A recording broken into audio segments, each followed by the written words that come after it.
The 2020 lockdowns caused gym visits to take a nosedive. Meanwhile, home workout equipment sales boomed. So, what has changed since then? Have gyms made a comeback? And did home workout equipment sales keep the good times a going? So, today we're exercising our vocal cords as we talk about home fitness and fitness centers. It's time to get fit with the retail research team right now on everything we know about retail.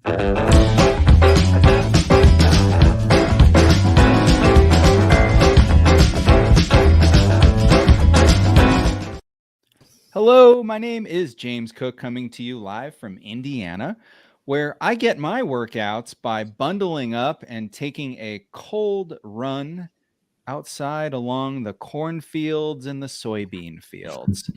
Ebere Anokute is in New York. Yep, where I have been back in the gym with a mask on and letting my tears mix in with my sweat while I'm on the treadmill. That's tears from the first real pain of a true gym workout, or just from the difficulty in breathing. All of the above, James. All of the above. And Taylor Coyne is in Los Angeles. Where I've been working out in my garage on my gasp Peloton. Ooh. Foreshadowing. Exactly. Dun, dun, dun. This is everything we know about retail, where we tell all of you everything we know about retail, and we do it 3 things at a time. And let's just get right into it. Here's the first thing that we know about retail. So, just to level set, I thought it would be interesting to understand, like, how has gym traffic occurred over the past year or two.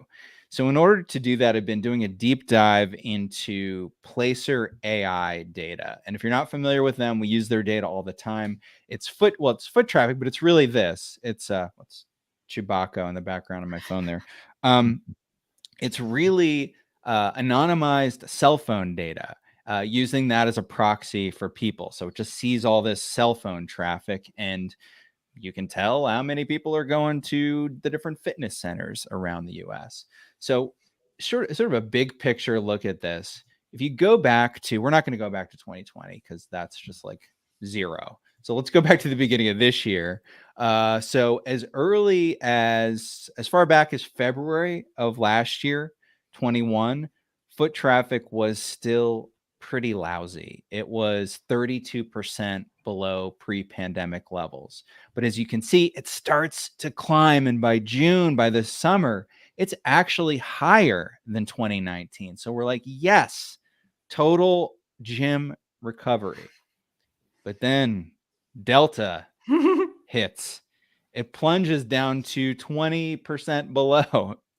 Then, my goodness, this story is dramatic already. Just gotta say, I'm here for it.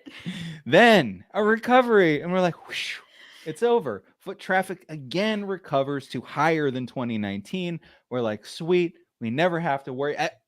Omicron hits, and foot traffic goes down again to 20% below. Notice a pattern here.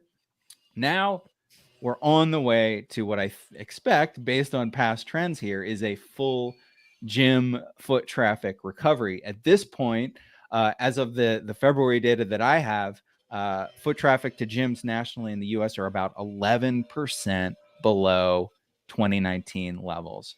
So the bottom line here is, barring another variant, and I don't know what comes, you got Delta, Omicron, I don't even know what Greek letter comes next, but barring that next Greek letter, which, you know, I'm cautiously optimistic, we're going to see a full, not only a recovery in foot traffic to gyms, but it's going to be higher than it was before 2019. And you know what? I was looking at this pattern and I'm like, this looks familiar. I overlaid this data with eating out data, and you can see a very similar trend. So obviously, if people feel comfortable dining out, they're more likely to also feel comfortable going to the gym, and vice versa. Yeah, that makes perfect sense to me. But I mean, I am curious, James, were there any gyms that closed permanently because of the pandemic? Yeah, so some did. Estimates from IHRSA, don't ask me what that stands for, but it is the something trade health something. It's the trade group for like fitness gyms and stuff. Their estimates, 22% of gyms closed permanently. And a lot of those are, franchisees that just couldn't hold out, or individual owners. They're obviously not the big companies that have deeper pockets. But many have recovered. And as I was digging into this, like, recovery rates by chain are drastically different. So on the one end, you've got like Planet Fitness. Their foot traffic is 14% higher than 2019. In the middle, you've got like the boutique chain Cycle Bar, which is like just at about flat. So it's at 2019 levels. And then on the other end, you've got LA Fitness and 24-hour Fitness that are still way below. So 24-hour Fitness, their foot traffic is 35% below 2019 levels. So, depending on the chain, you've got this great recovery or this real lack of recovery. What do you think the biggest difference is in between those chains? Because you've kind of lumped some that aren't doing well. The price points aren't necessarily the same. So what's the difference between these, do you think? Yeah. I mean, at first it seems so random. It's like all these gyms, some are recovered, some haven't. Digging into it, there's two reasons that I can see for this. One is where they're located. So if you've got, every chain's got a different national footprint. If you got a lot of locations in, say, California, foot traffic to gyms across California is down by almost 10%. So if you got a lot in California, that's a problem. If you're in the Northeast, some states like New York are recovered, but New Jersey isn't, Pennsylvania isn't, Delaware isn't. So footprint is a big part of it. And the other thing is price point. And this is the trend that we see in so many places. We see it in department stores, but it's this bifurcation where if you're the middle, you're in trouble. So if if we talk about department stores, if you're the high-end department store or you're the discount department store, people are going to go shop at you. Right now, if you're in the middle, you're in trouble. Same thing is true with gyms. So remember I said Planet Fitness is killing it right now. They only cost $10 a month to join Planet Fitness. So it's easy to attract new members. And when people and it's easy to hold on to members because it's not a big investment. They released membership numbers. They're at 97% of pre-pandemic levels in terms of membership, but in terms of foot traffic, they're way, way beyond that. At the high end, the pandemic didn't really hurt rich people. So, if you belong to Equinox, now that you feel, safe working out, you're back at Equinox. You probably didn't even give up your membership anyway. It's really the mid price, like 24-hour Fitness. They said in an earnings statement, they didn't give a number, but they said they are well below pre-pandemic levels in terms of membership. So, bottom line here is this bifurcation trend. You've got to differentiate with either value, offering a great value proposition, or offering a fantastic experience that's also very expensive. If you're in the middle, you're in trouble. Yeah, we've heard that story before. And it's all, for value, I've got to imagine too, with the, your riveting story that we've all lived through of the highs and lows of what we do outside in the world. For a lot of people, I want to go to the gym, but what is the next variant that's going to come along? I can't be, it's easier for me to keep my membership if it's $10 a month. So, kind of waiting for the next thing that's going to happen. I don't think there's optimistic outlook. I think this summer, honestly, Taylor, I think this summer is going to really be a sustained recovery, both for the dining out and for fitness. I think there is a sense that we could be in the clear. Things seem to be opening up. Omicron has gone away. There hasn't been any signs of a new crazy variant. So I am cautiously optimistic, but cross your fingers. I like, Taylor, did you appreciate my dramatic reading of a chart? I did. Like only a researcher can get that dramatic about a chart of data. That's why I'm in this business. So Taylor, what do you know about retail? All right. Well, here's the second thing that we know about retail. That guess what? home fitness sales are also on a crazy journey. So, James, as you said, it's been a wild journey. Foot traffic is all over the place, but this optimistic view is we are trending back upwards, right? Some of these gyms are doing very well. So on the flip side, what isn't doing as well? So let's go down memory lane. This is, so, you can go and look up Google Trends and it will tell you the popularity of certain Google searches, which, my goodness, how many times a day do I search something in Google? So I actually feel like this is really great, indication of what the masses are looking at. This is home gym equipment. There is a huge surge at the start of 2020, right? When the pandemic hit. I can guarantee you I was one of those people. Yeah. Oh my goodness, what are we doing? So we can't go to gyms. We're terrified of everything. So we're turning to at-home fitness solutions, and we are desperate, right? So these home fitness solutions, there's a wide range of the price spectrum. A Peloton bike, basic version can cost you $1,400, but with all the stuff, you can get one for over $2,000. A Peloton treadmill, the ultimate version, comes in at $3,115. This does not include delivery. A mirror that, was purchased by Lululemon costs $1,495. Dumbbells at that time where I showed you at this big spike, Vox came out with an article that at some points there was a 600% markup. Again, that's in the deep, this is 2020, but this is just to paint the picture on how well all of these industries were doing when no one was quite sure when we were getting back out there. So it's like, well, I'm working from home, so I'm going to spend on my home office, and I better spend on my home gym because I need those endorphins to try to make me feel better. Right. Health and fitness equipment revenue more than doubled to $2.3 billion from March to October in 2020, according to NPD Retail. That's a ton. Sales of treadmills soared 135%. Stationary bikes nearly tripled. Most notably, and again, I was personally part of this surge. I was pregnant and desperate and was like, okay, I'm going to try a Peloton because I need to do something. And I know that my comfort level of going to a gym, even when things got better, was just not, my risk tolerance was quite low. Peloton reported a revenue of $758 million back in 2020. That is a 232% increase from the same period the year earlier. Wow. Peloton stock soars more than 400%. People are waiting months for a bike. Also me. It was part of the problem. But How long did you wait? I actually didn't think it was that bad. It was 10 weeks. And I think I ended up getting a week earlier. 10 weeks is not bad. Wow. That's right. That says something. I remember I was like, it was December when I think I was like, okay, I'm ready for something. I'm in a dark place. Let's see what I can do. And I believe it came in February. So obviously there were some huge inventory issues. People were waiting months for bikes.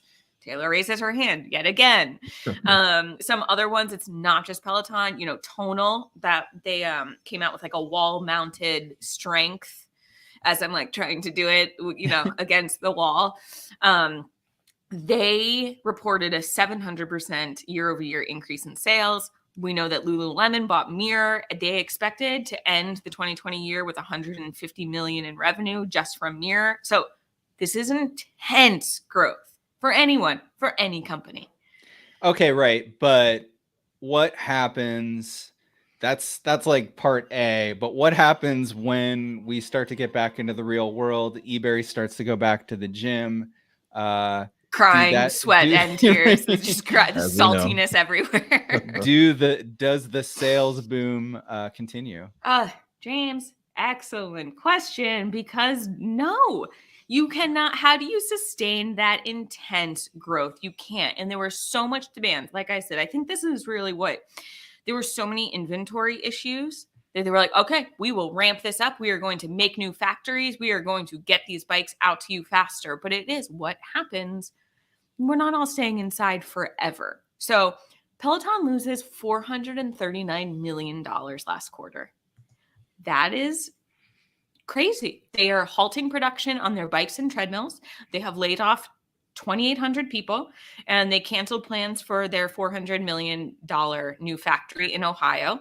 Their CEO steps down. A former Spotify CFO takes over and is now there. I think this happened, in the past week and a half, 2 weeks, maybe? Sure, yeah. And it's not just Peloton. 18 months after Lululemon acquired Mirror, their sales make up less than 3% of Lululemon's total 2021 revenue. And I think the Lululemon story is actually really interesting too. It's not like Lululemon sales are slumping. You can't blame an overall retailer, I guess, for this. Like, Lululemon's doing great. Athleisure is still there. We talk about it, that people want jeans too, but like athleisure is here to stay. So I think, that says something. Lululemon slashed Mirror's revenue outlook by half. So that's, we're in like a, how do you keep this sustainable? I personally love my Peloton. I think it is great. It is a really good option. I definitely miss going to, I was a big class person. I like that. It's not about like competing with other people, but seeing other people work hard kind of makes you work hard also. But I like everything. This is my motto. Everything's a balance. We all want options.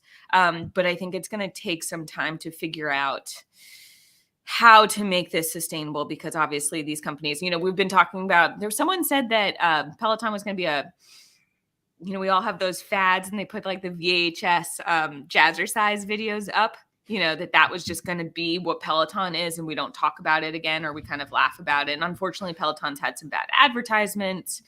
I know there was that drama with the Sex and the City episode. But I think there's a place for Peloton. It's just about a sustainable growth. And I would like to get both of your opinions. So in this, what happens with Peloton? Some people have talked about who should acquire Peloton to keep Peloton afloat and how we steer this ship in the right direction. I will say the new CEO does not want to get acquired, but there are these groups. There was about 16 different companies that were proposed as potential companies that could take over Peloton. And you can see from this chart, and it's a little hard to read, but some of it was like, are you already involved in fitness? Do you have wearables? How easily of an acquisition could this be? Like you can see Lululemon is on there. I think that's a great example. Maybe had Lululemon not, sunk $500 million into Mirror, that could be an option, but would love to, James, Ebere, what do you think? What happens to Peloton? Well, I guess my question is their business model around selling machines or selling subscriptions? Because I've heard both. I've heard both, because right now they were doing both. They came out with a whole like strength training program, they being Peloton. They were going to start selling more dumbbells, which they did. Now you can like get packages, treadmills, and more than just like the little weights. It's a more robust offering. But the question has also been like, okay, are you just streaming? Because you can also just buy their streaming services. You can just do Peloton streaming. You can still pay for the monthly app, even though I don't know how many tiers they have, because it's not cheap. And so if I'm going to be paying the monthly subscription, I feel like I better have the bike so I can take more classes, or I better have the treadmill. Maybe they make a different one, but consider that. Maybe they pivot what they offer. When you do your classes, are you watching live classes or pre-recorded? I'm personally watching pre-recorded because I don't care enough to go to the and the reason that I like it in my garage is because I'm like, oh, I've got 45 minutes right now. I'll just go do this and not be like, I have to get there for 2 p.m., which is just harder. Do you repeat do you watch the same video, or is it a new video every time? New video every single time. You can repeat, but these instructors are recording a new class almost every single day. There is no reason for you need to repeat unless you really liked it. Yeah, I mean, clearly to me, there's a real market for this, and I just think that Peloton's been a victim of circumstance. It sounds to me like it's a quality product, and the streaming, like clearly you could have different levels of Peloton that appealed to different income brackets, and like a wealthy person such as yourself, Taylor, can get the high-end bike with the streaming on it. I can buy the $3,000 whatever. My goodness, preying on desperate pregnant people, but it's fine. Again, I still love it. Still no regrets about my decision. And I realized my decision obviously comes from a place of privilege where I was just like, all right, give me the bike. I will wait 10 weeks for this. So, I recognize that. So, I mean, from that point of view, I mean, Netflix, Spotify, Disney, Amazon, those seem like, great, great potential. But I mean, you mentioned the new CEO came from Spotify. I know he was at Netflix before that. So, if they break out and do it on their own and really focus on content, I mean, what if your Peloton subscription also, was on your TV and you could watch fitness-oriented programming that wasn't workout videos, but was like health and lifestyle and stuff. And that was kind of like, I don't know, like Peloton Plus or something. I don't know, just throwing it out there. No, I mean, I think that the options are endless, truly, for, how people can relate to your content. Definitely. And I mean, yeah, the streaming aspect of it makes a lot of sense to me. And so my eye went to some of those companies as well. But I kind of can't get away from the sort of, on the heels of the athleisure boom, these like athleisure or, rather like fitness clothing companies, right? So we think about Nike or Adidas, I think is that at the top.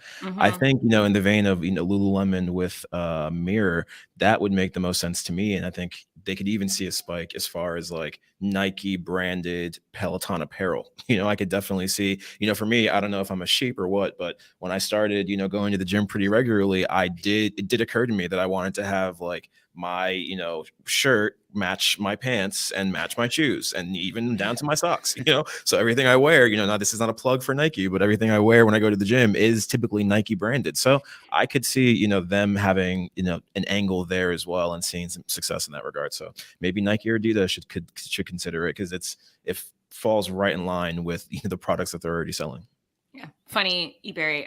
I have actually gravitated towards the Adidas route in terms of my outfits, but a discussion for another time. Same idea, right? Exactly. And on that note, Ebere, what else do you know about retail? Well, everyone, this is the third thing that we know about retail.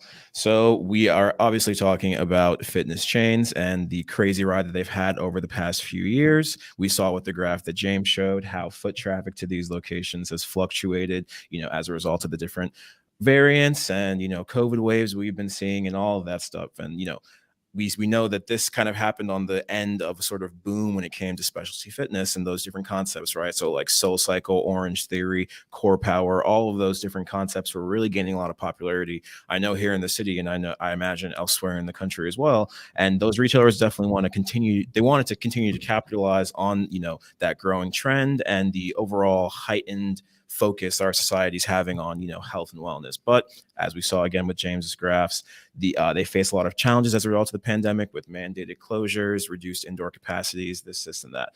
So thankfully, we're seeing foot traffic start to return back to these fitness retailers. And as a result, they're able to kind of set their eyes more so on the future, right? They've survived some of the headwinds that they were experiencing throughout the pandemic, got some leniency from landlords on rents, and we're seeing foot traffic finally start to increase to these centers again.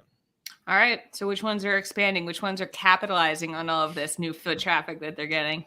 I'm glad you asked, Taylor. So there are a lot of them that are expanding, but I'll highlight just 3 right now. So first one, I think we all know or can guess, is Planet Fitness, right? Planet Fitness has grown a lot over the past year, and they've actually increased their store count from 2,168 stores in January of 2021 to over 2,300 stores in January of this year. So although I haven't seen any announcements from Planet Fitness as far as definitive numbers of stores that they plan to open, we can definitely assume and see that they're going to expand even more aggressively over the course of the next year as foot traffic continues to return to those pre-pandemic levels that we saw in the graph that James showed.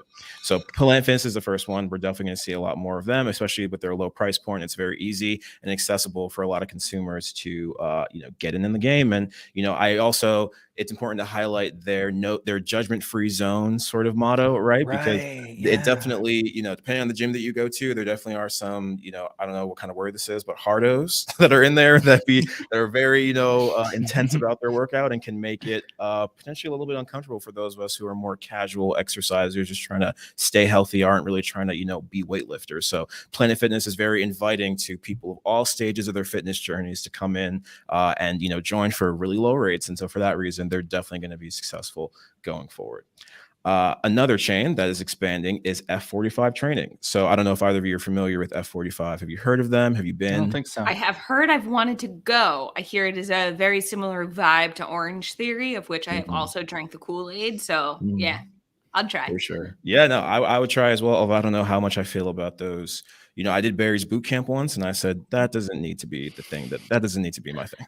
I do hear that one's very intense, and isn't it like in a black room with like not black lights, but like something very like aggressive. The light is very low, and you like are on a treadmill running very fast, at least in the course that I took, with the trainer obviously encouraging you, and then you have to get off the treadmill and go do like 1,000 crunches in 10 minutes and then get back on the treadmill and run even longer. So, those sort of circuit training things aren't exactly my cup of tea, but obviously they are for a lot of people, because F45, they offer a 45-minute training session that comes with high intensity interval training, functional training, and circuit training, all in a tight 45-minute time frame. So they've been very popular because of that.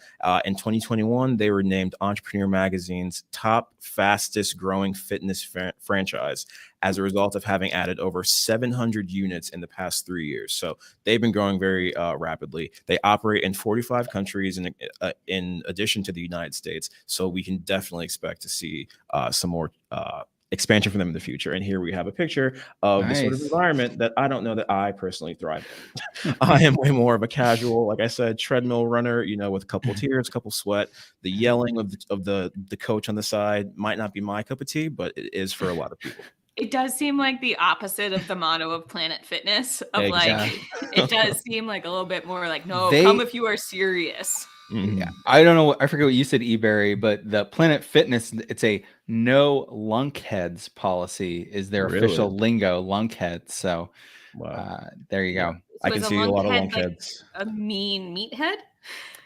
I think it's just somebody who's like Muscle Beach, like Gold's Gym. Yes, right. Yeah. Very slim tank tops, right? We should have done foot traffic to Muscle Beach in Venice to see how that has, how that's gone during the pandemic also. Yeah, I mean, it's outside, right? So maybe it, stayed steady the entire time, but that would it's outside and free. So, So, true. Very true. So yeah, F45, like we said, expanding rapidly. And the last one I'll highlight is a concept called Pure Gym, which is a fitness tenant that comes from the UK, actually. So they're originated in the United Kingdom, and they just recently opened their first 3 locations. This is one of them in the DC area this past January.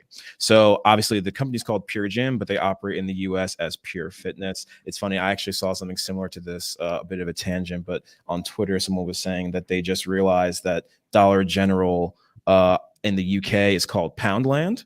It's the same company, same tenant, but they just have a different name. And someone else from the UK like quoted that tweet and said, "I just realized that they call Poundland Dollar General in the United States." So interesting to see how the names change once they hop over the pond. But they I don't think it's the same company, but yeah, it's the same concept. Concept, right. So like I said, they opened in DC, and they chose that area specifically. They really like the concentration of people in their 30s and 40s in that area, as well as the high income earners that live in the DC area. So they currently are focusing their expansion plans on the DC area. They want to make sure that the 3 clubs that they've opened are successful, but after that they want to continue to expand throughout DC and then eventually throughout the rest of the United States. So that's a fun, interesting tenant that is new to the market, new to the country, and we'll definitely see a lot more activity from them in the coming years. Yeah, pre-COVID, we had so many expanding fitness concepts. Then everything stopped, and now they're coming back. They're creeping back. Not as many as pre-COVID, but they're definitely here. I was thinking I could start a fitness concept and call it Poundland, And it's just a pile of weights that you just go and pick up and carry around. What do you think? I actually Absolutely. think that's a very good idea. Awesome. I would go. I feel like that's basically what CrossFit is, right? Yeah. It's just kind of unstructured, working out in that way, right? Just picking heavy things up and jumping, doing squats, things like Yeah, that. So 100%. there's a market. Yeah. Jen. There's a market. I've worked with people who are really into CrossFit, and that's a thing. I'm like the exact I like solo journeys. Same. Like that's why running is for me. I don't need to compete with anybody but myself.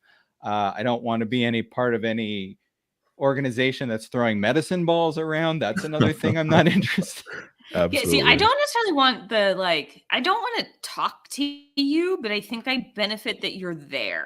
Like, I don't want to really interact with you. I'm just like, cool, we're all doing this and we all You can't like the breathe. parallel play. Got it. Yeah, like exactly. But like, don't necessarily talk to me too much. Like, I'm like gross and sweaty. Like, this isn't what I'm here for. But I respect that may be what, that's another person's cup of tea. So, Yeah. but I don't again, know.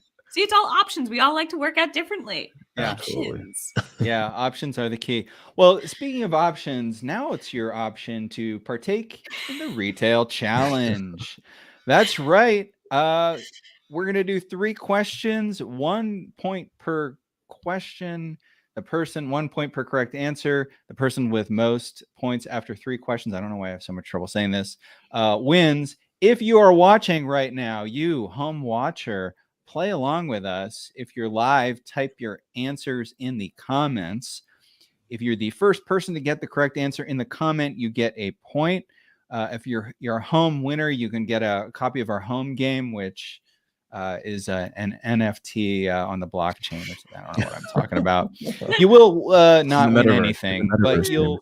Yeah, it's in the metaverse. It's in the metaverse. That's where the gift is. You will win the eternal admiration of your peers.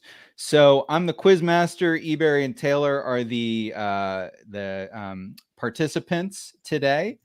So let's get into it. Here's our first question. Let me just get to the question area. I got lost. Lost in the metaverse. It's tough to both produce and present a show at the same time. Here we go. I just found it. All right, here's your first question. It's about weightlifting. So weightlifting, Muscle Beach, became popular in the 60s and 70s with the explosion of people like Lou Ferrigno and, of course, Arnold. But free weights were seen as intimidating and potentially dangerous to many people. I know I don't do free weights. I think they're scary. So in the 70s, a gentleman named Arthur Jones invented a machine that hit the market to combat this problem. So it wasn't free weights. It was a machine that mimicked the exercise you get from free weights. Was that machine called the Exodus, the Spartacus, or the Nautilus? Taylor, you're up first. I'm going to go number 3, Nautilus. Number 3, Nautilus. Ebere, what do you think? I'm going to go number 2, Spartacus. And the answer is Nautilus. The Nautilus brand developed the variable resistance cable machine. Anyone getting flashbacks to all the Bowflex commercials you used to watch? Oh my gosh. Right. When you had to watch commercials, it would be like, especially like on a Sunday afternoon, like a solid 10 minutes just of like Bowflex in it. Yep.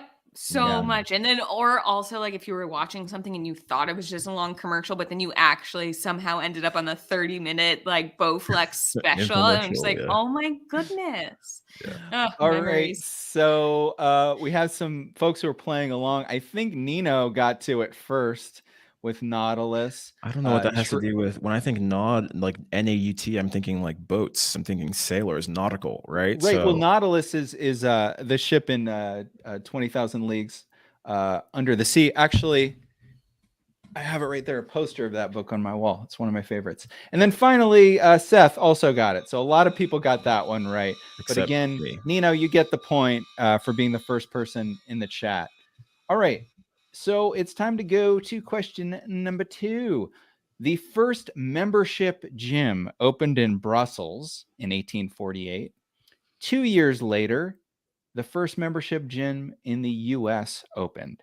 It's believed to be the first multi-purpose fitness membership gym. It opened in the US.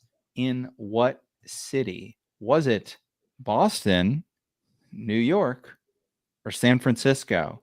Ebere, what do you think? The first membership gym. In the US. I mean, I wish Miami was one of these options because I feel like that's where you need it. But I'm just going to say New York because I'm here. All right. Taylor, what do you think? Boston. So Taylor, you got it right. Yes! What made you say Boston? Random. It was not New York, and it just felt like it wasn't going to be on the West Coast at that particular time. I don't know, but I was just like, yeah, Boston. Okay. You're right, and it was the Boston YMCA. See? Wow. So I'm assuming that was the first YMCA that was, had the membership, and I don't know if it was fun to stay at that one or not. I don't know if that came later. So let's see, playing along, LinkedIn user one. Somebody, whoever you are who got Boston first, you're set to anonymous. So we don't know who you are, but you've got a point. So for those playing at home, Nino's got a point and LinkedIn user has a point. And then Tracy said number 2. Wait, was number 2 Boston? No, it was New York, I think. That was New York. That would have been my guess too. Right, Tracy. Sorry, Tracy. No. All right, so here's number 3. Joseph Pilates, hero of the exercise world, opened his first fitness studio in New York near the New York Ballet because Pilates was originally intended to be for dancers. But of course, you guys know today Pilates is popular with all kinds of people. So what year did Joseph Pilates open that studio in New York? Was it 1926, 1956, or 1976? Taylor, what do you think? I'm really strong. I'm going to say 1976, even though it seems like it goes back to, I'm struggling between 56 and 76, but I'm going to go 76. All right, Taylor, you got 76. Ebere, what do you think? I am going to say 76 as well because Taylor has been on fire, and so I'm just going to ride her coattails. Well, I'm afraid you're both wrong. The correct answer is 1926. Okay, well, honestly, I feel better that that one was not going to be one that I guessed. Like if it was 56, I would have been a little disappointed. I mean, I didn't hear about Pilates until like the 90s or 2000s? Is that right? 2000s. Yeah. And I thought it was, I just saw it and I thought it was Pilates. I was like, what is Pilates and why are people doing it? Yeah. That's really interesting. Yeah. Learned about that pretty recently too. And I'm personally, no disrespect to Joseph himself, but I'm not a fan of Pilates. So I'm not mad that I don't know when they originated. Have you done it? I've done it and I don't enjoy. I've heard that there's different ways to do it. And so I've done it on the mat, on the floor, which I think just makes me feel very helpless. I feel like I'm constantly reaching up like a struggling baby and things like that. And I just don't feel very strong and powerful like I do when I do yoga. So I've avoided it. But I know that there's a machine you can use to do it as well, which I've heard, kind of. It is called the Reformer. Okay. So you're I a fan, clearly Taylor? have dabbled in lots of different fitness classes. I'm actually not a huge Pilates fan, but give a lot of credit to people who are hardcore about Pilates because it is hard. It is very difficult. So, kudos to all of the Pilates people out there. Wow. Well, and kudos to you, Taylor, because after 3 rounds, you have 2 points and Ebere has 0. So Taylor, you are our winner. Wow, this never happened. So just double checking in the chat room. Oh, for that last round, Nino said 1956. I would have too. And we didn't get a correct answer, but Nino did get Nautilus, and then LinkedIn user was the first person. So today's winners in the chat room, it's a tie between Nino and LinkedIn user. Congratulations to both of you. And enjoy your non-existent prizes, but you get to be crowned the winner of the chat room. So if you're interested in learning more than just these simple quick trends that we're talking about right now, check out Where We Buy. It's our weekly audio podcast that is on whatever app you use. Apple Podcasts, Spotify, we're on it. Just search for Where We Buy. New episode dropping today is about quick service restaurants and fast casual. We're going to be talking about with Danny Klein at QSR Magazine about the 40 hot quick service and fast casual chains. Sounds like there's a fire either in New York or LA. Looks like LA. But anyway, go to Where We Buy show to wherewebuy.show to check it out. Absolutely. Please do that. And also hit the subscribe button on YouTube and click on the little bell icon so that you're notified when we drop new shows every week. Or you can follow the JLL retail page on LinkedIn. We will be back next week. New episode next Thursday, 9 a.m. Pacific, 12 p.m. Eastern. The topic, retail in the Sunshine State. You can find that on everythingweknow.show or on this LinkedIn page, the JLL Retail LinkedIn page. Absolutely. Okay, so Taylor, really quickly, can you please tell me which of these fitness concepts produces the most sweat per capita? Do tiers count as part of the, output? I Absolutely. will get all of that and I'll tell you all of that next week.